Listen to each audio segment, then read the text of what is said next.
With young girls, nature seems to have had in view what, in the language of the drama, is called a striking effect.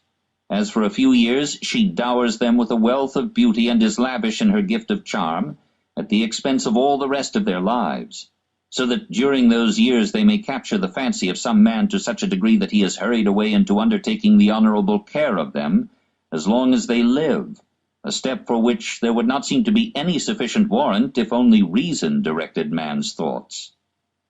Here as elsewhere nature proceeds with her usual economy, for just as the female ant after fecundation loses her wings, which are then superfluous, nay, actually a danger to the business of breeding, so after giving birth to one or two children a woman generally loses her beauty, probably indeed for similar reasons. Young men ought to reflect that if the object which inspires them today to write madrigals and sonnets had been born 18 years earlier, it would scarcely have won a glance from them. After all, men are much more beautiful in body than women. It is only a man whose intellect is clouded by his sexual impulse that could give the name of the fair sex to that undersized, narrow-shouldered, broad-hipped, and short-legged race, for the whole beauty of the sex is bound up with this impulse. Instead of calling them beautiful, there would be more warrant for describing women as the unaesthetic sex. Neither for music, nor for poetry, nor for the fine arts have they really and truly any sense of susceptibility. It is a mere mockery if they make a pretense of it in order to assist their endeavor to please.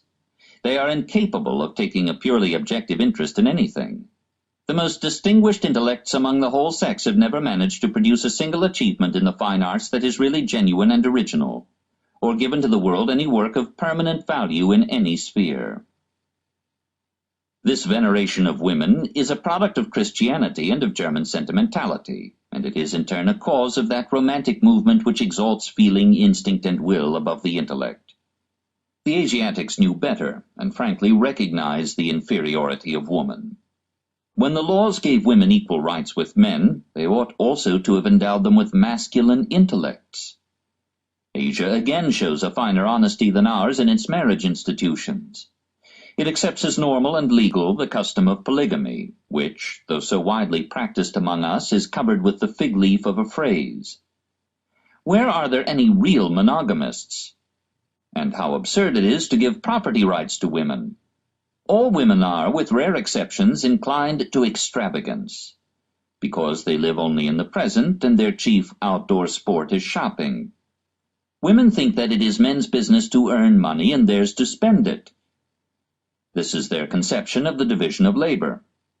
I am therefore of opinion that women should never be allowed altogether to manage their own concerns, but should always stand under actual male supervision, be it of father, of husband, of son, or of the state, as is the case in Hindustan, and that consequently they should never be given full power to dispose of any property they have not themselves acquired.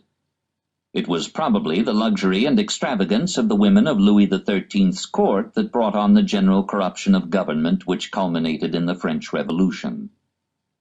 The less we have to do with women, then, the better. They are not even a necessary evil. Life is safer and smoother without them. Let men recognize the snare that lies in women's beauty, and the absurd comedy of reproduction will end.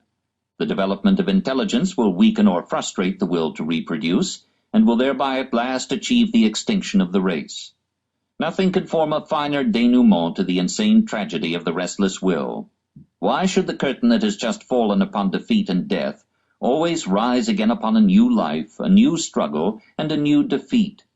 How long shall we be lured into this much ado about nothing, this endless pain that leads only to a painful end? When shall we have the courage to fling defiance into the face of the will, to tell it that the loveliness of life is a lie, and that the greatest boon of all is death?